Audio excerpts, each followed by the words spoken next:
This is Talk Business and Politics with Roby Brock. I'm Roby Brock. Welcome to today's Talk Business and Politics Daily. Here are your top stories of the day, courtesy of Paul Gatling with the Northwest Arkansas Business Journal.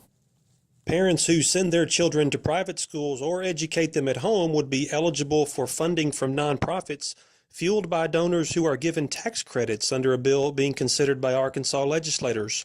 The bill, sponsored by State Representative Jim Dotson of Bentonville, would allow nonprofits to establish education savings accounts for eligible students. Donors to those nonprofits could make contributions that would be tax deductible on their state taxes. The nonprofits would be qualified by the Department of Finance and Administration. Arkansas rice farmers with their eyes on the global market will like what rice economist Milo Hamilton had to say at the annual Arkansas Soil and Water Education Conference in Jonesboro. Hamilton said rice prices could skyrocket in the coming years due to a looming water crisis in India. Politicians in the world's second most populous country, he said, are hesitant to stop the free water subsidies to rice farmers. When the breaking point hits, the Indian rice market will, quote, go into a free fall, Hamilton said. Arkansas is the country's largest rice producer with 1.3 million acres dedicated to the crop annually and roughly 9 billion pounds produced each year. Governor Hutchinson and State Education Commissioner Johnny Key announced details Thursday for the RISE Arkansas Reading Initiative. RISE is an acronym for Reading Initiative for Student Excellence. The campaign will focus on building a culture of reading among Arkansas school children with added instructional support for teachers. Arkansas ranks in the lower third of U.S. states in reading on the National Assessment of Educational Progress. The goal of the campaign is to increase the number of students in grades 3 through 8 who meet the reading readiness benchmark during statewide assessment testing. And you can keep up with those top stories each and every day at our website at talkbusiness.net. You can also check out Northwest Arkansas news at nwabusinessjournal.com. After the break, tax cuts and medical marijuana are dominating the early headlines of the legislative session, but there's much more going on. We'll look at some other significant issues making progress right after this. Arkansas Electric Cooperative Corporation provides electric energy across 2/3 of Arkansas. This is an exciting time in our energy history, with incredible progress being made in renewable energy and storage technologies. As our energy portfolio continues to diversify, we'll maintain an all-the-above strategy to provide reliable and affordable electricity.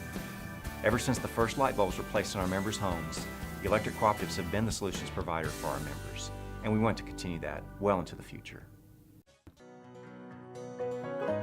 Each day, the promise of our nation begins again. Arkansas and America, moving forward. I help make that promise a reality. It's not for everyone, but people everywhere depend on us. Trucking delivers, or everything stops. And that's what drives me.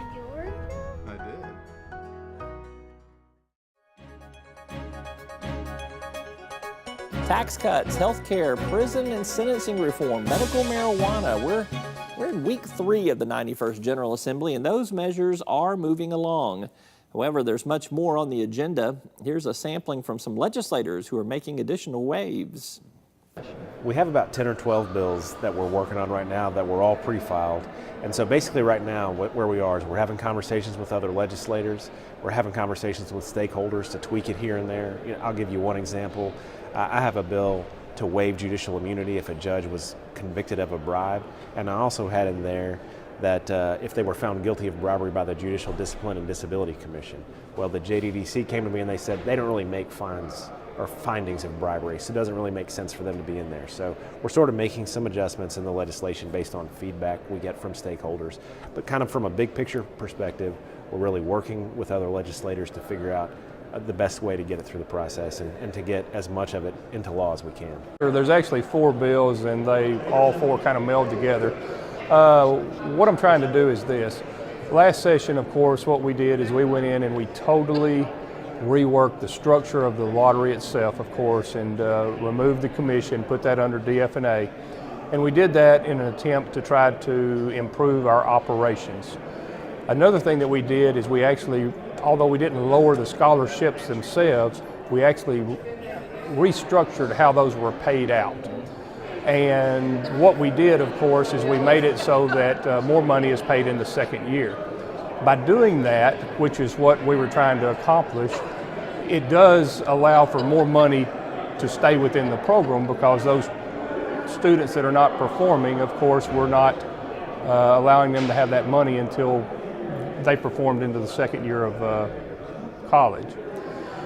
That being said, what we're trying to do is, if in the beginning, when the lottery was first established, and whoever was doing it, of course, they set up a large thing. But what would have been the best course of action back then, in hindsight, would have been if you would have waited for 1 year and before you paid out the first scholarship, seen how much was in there, and then dispersed that out, not on a dollar number, but on a percentage basis, on a year-to-year basis. And you can keep up with our legislative coverage morning, noon, and night at talkbusiness.net. We have daily wrap-ups of some of this legislative action. A quick break, and we'll take a look at what's happening in Jonesboro. Does the region need a commercial airport? One prominent business leader thinks so. Find out after this. Circuits turn on the lights by making a connection, by closing the loop. At Entergy, we believe our economy is circular too. What you put in comes back.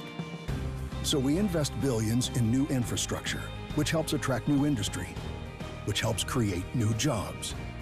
We partner with local communities to electrify the economy, and together we power life. Entergy. When was the last time you felt free?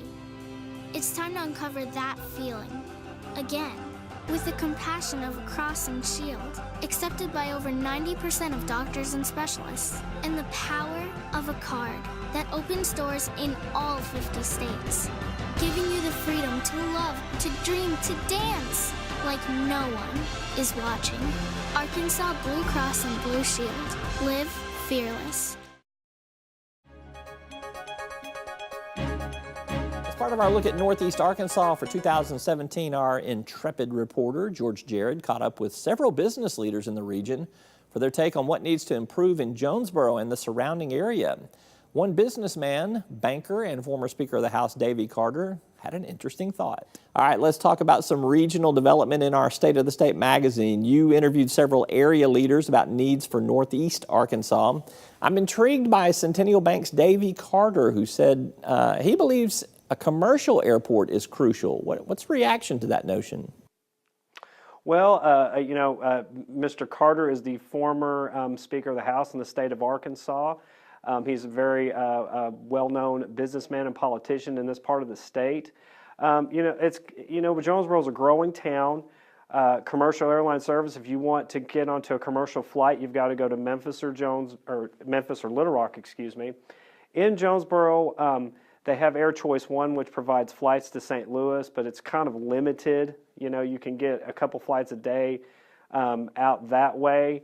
But there's a lot of obstacles. Jonesboro is growing, but as far as the FAA is concerned, there's a lot of regulations as far as how close commercial airports can be to each other. There has to be a lot of needs. There's a lot of hoops that they would have to jump through. But speaking with Mr. Carter, he's right. There's a lot of a lot of big industries coming into Jonesboro at this time, and it may be very advantageous for the community to have a commercial airport.